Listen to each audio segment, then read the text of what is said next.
Hi guys, मेरा नाम अब्बास बुखारी है और मैं एक कंटेंट क्रिएटर हूँ और मेरे इंस्टाग्राम पे 1,10,000 फॉलोअर्स। पूछा किसने? आई रिपीट, मेरे इंस्टाग्राम पे 1,10,000 followers. DM for paid promotions and business inquiries, reach out to abbasbukhari.gmail.com for further information. और मेरे से डिस्काउंट हम आ गया क्योंकि मेरे रेट्स फिक्स होते हैं, लेकिन वंस इन अ व्हाइल मैं ऐसे बिजनेस को सपोर्ट कर देता हूँ जिनसे काम प्रॉपर्ली नहीं हो रहा था, जो मैं आज कर रहा हूँ।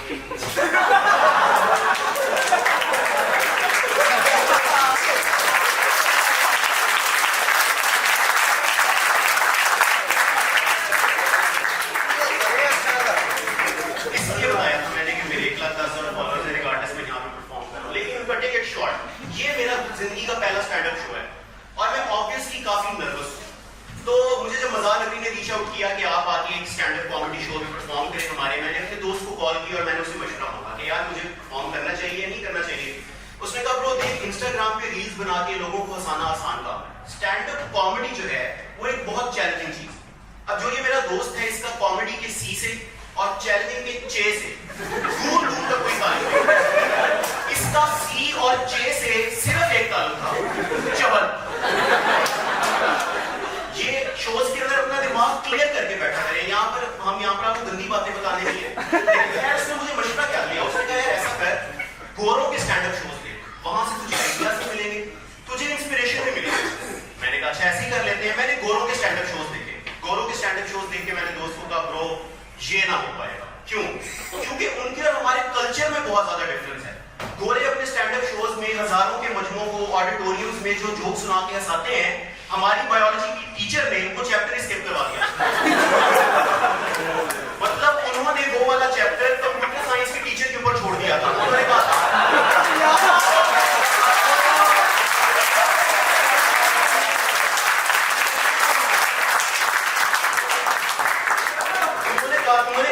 इनको बता देना क्लास में कि आप डाउनलोड हुए थे।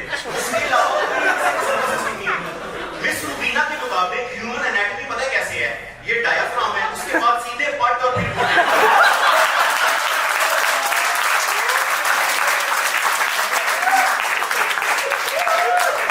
दरमियान में क्या है? दरमियान में खला है, बर्म्यूडा ट्रायंगल है। मैं डोंट नो डबल सॉरी लगी यार।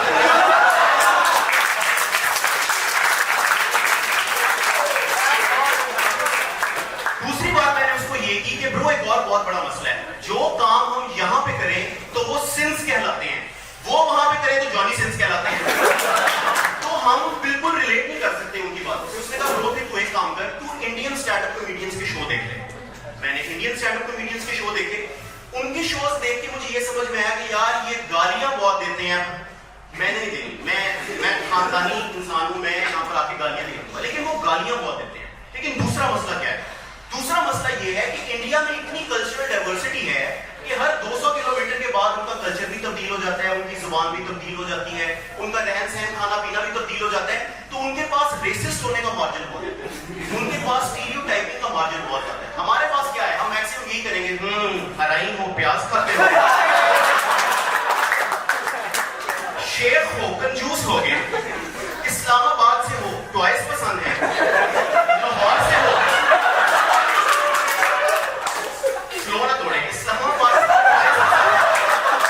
लाहौर से हो, नॉइज पसंद है, पेशावर से हो, बॉयज पसंद है।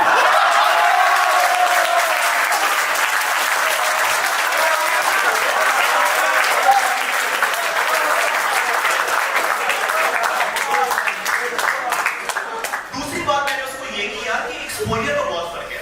इंडिया के अंदर इतनी डेवलपमेंट हो गई है, वहां पर इतनी ज्यादा तरक्की हो गई है, तो लोगों के पास शऊर ज्यादा है और नेचुरली उनका कॉमन सेंस भी बेहतर है। उसने कहा यार मेरा एक सवाल है, इंडिया में माइक्रोसॉफ्ट आ गया है, गूगल आ गया है, एप्पल आ गया है, टेस्ला आ गया है, ये पाकिस्तान में क्यों नहीं आते? मैंने कहा ब्रो मैं तुझे आज एक स्टोरी सुनाता हूँ। इलॉन मस्क पाकिस्तान में आया था, and I am not kidding. Elon Musk 80s में पाकिस्तान आया था और असल बात, ही met my father.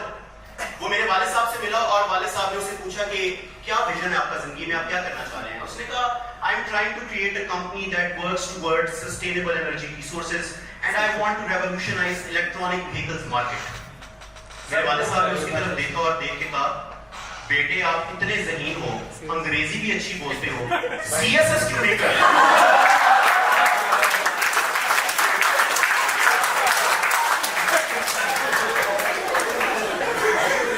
Elon Musk ने उस दिन के बाद फैसला किया कि मैं इस मुल्क में नहीं आऊंगा क्योंकि यहाँ पर कोई स्कोप नहीं है। लेकिन जाते जाते उसने मेरे वाले साहब को एक बात की थी। उसने कहा था, अंकल मैं CSS इसलिए नहीं करता क्योंकि मैं अपनी औलाद को हराम नहीं खिलाना चाहता।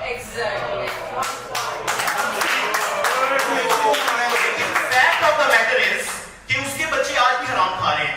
किस तरीके से? बाहर की दुनिया में जिस चीज को लेबर एक्सप्लॉयटेशन कहते हैं, टैक्स इवेजन कहते हैं, फाइनेंशियल एम्बेजलमेंट कहते हैं, हमारे पास उसके लिए एक ही लफ्ज है, हराम।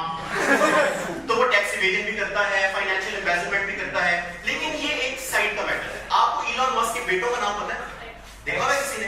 वो एक तो बेटे, उसका नाम है AEI, पता नहीं वो क्या, मतलब वो प्रोनाउंस भी नहीं हो सकता। उसकी उस्तानी ने अपनी जॉब छोड़ दी थी। क्यों? क्योंकि रोज उसको अटेंडेंस में उसका नाम प्रोनाउंस करना। दूसरा जो उसका बेटा है उसका नाम है टेक्नो मैकेनिकस। मैं झूठ नहीं बोल रहा, गूगल कर ले। इलॉन मस्क के बेटे का नाम है टेक्नो मैकेनिकस मस्क। क्रिएटिविटी आप उसकी देख रहे हैं। हमारे पास बिलाल से शुरू होकर हमजा पे खत्म हो जाते हैं, और बहुत ही क्रिएटिव हो जाए हम तो क्या नाम होता है? आयान। बस उसके अलावा हमें चौथा नाम नहीं आता। लेकिन इलॉन मस्क को साइड पे रखते हैं। CSS का जो बुखार है, एक दिन मेरे पास एक अंकल आए हुए थे, ही वाज वेरी नाइस, बड़ी अच्छी उनके साथ कन्वर्सेशन हुई। तो जाते हुए ना उन्होंने मुझे कहा, बेटा it was a pleasure meeting you. मैंने कहा, uncle likewise it was a pleasure meeting you and I really look forward to meeting you again. मैंने इतनी बात की, पीछे मेरे कंधे में मेरे पापा का हाथ है, बेटे इतनी प्यारी अंग्रेजी। CSS मेरा 3 साल का कजन को मेरी चाची को फर ABC सुना रहा था, ये उसके पास चले गए। मैंने कहा, पापा नहीं, काफी टाइम पड़ा इसको आप नहीं कहना। लेकिन स्पीकिंग ऑफ अंकल्स, ये जो अंकल्स होते हैं जो ज्ञान का टोकरा लेके अपने साथ फिर रहे होते हैं, आप सब किस तरह के अंकल्स होंगे? इतना ज्ञान होता है उनके पास। तो मेरे एक अंकल है, मैं उनके पास बैठा हुआ था और मैं उनसे दुनिया के मसलों के बारे में बात कर रहा था। मैंने कहा, अंकल प्रॉब्लम पता है क्या है? कि दुनिया के अंदर ना अर्बनाइजेशन हो रही है बहुत ज्यादा, और उस अर्बनाइजेशन की वजह से बाकी लोग जो है वो निग्लेक्ट हो रहे हैं। उन्होंने कहा, हाँ बेटे, जाहिर है उनके पास तेल ज्यादा है तो तरक्की भी ज्यादा होगी। मैंने कहा, क्या? कहते सऊदी अरब, कतर, UAE ये अरब मुल्क नहीं है, तो अर्बनाइजेशन का मतलब यही है कि वहां पर ज्यादा तरक्की होगी। ठीक है। मैं कहा, लेकिन दूसरा मसला ये है कि मैंने अरबियों से जितना इंटरेक्ट किया ना, मैं इस नतीजे पे पहुंचा कि अरबी रेसिस्ट होते हैं। उन्होंने कहा, तो बेटे उनके पास जो सुपर कार्स और स्पोर्ट्स कार्स होती हैं, उन्होंने रेसिस्ट नहीं होना चाहिए।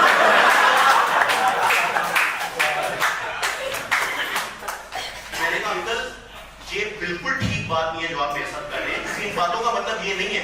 उन्होंने कहा, तुम्हें शर्म नहीं आती? मैं तुम्हारे से उम्र में बड़ा हूं, जो उम्र में बड़ा होता है उसको ज्यादा पता होता है। मैंने कहा, अंकल फिर हिटलर भी यही कहता था कि वो ऑटोक्रेटिक है। उन्होंने कहा, हिटलर उल्लू का पट्टा था। मैंने कहा, उम्र में बड़ा था आपसे।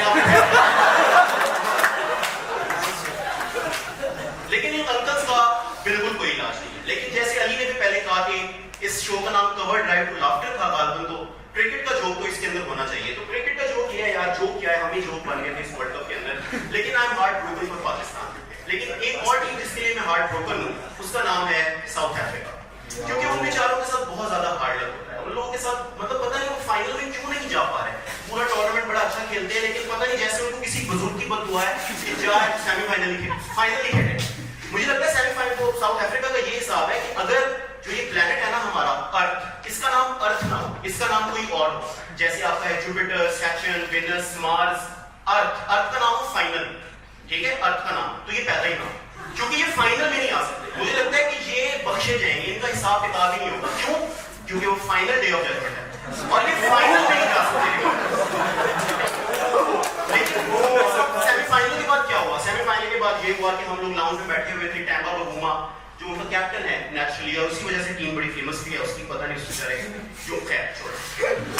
तो वो टैम्बा बगूमा आया और उसने प्रेस कॉन्फ्रेंस के अंदर कहा कि I think we need to improve our game and we need to do better. It is eventually a game of nerves and those who hold on to their nerves win this game and I think we should do better. मेरे साथ वाले साहब बैठे हुए थे,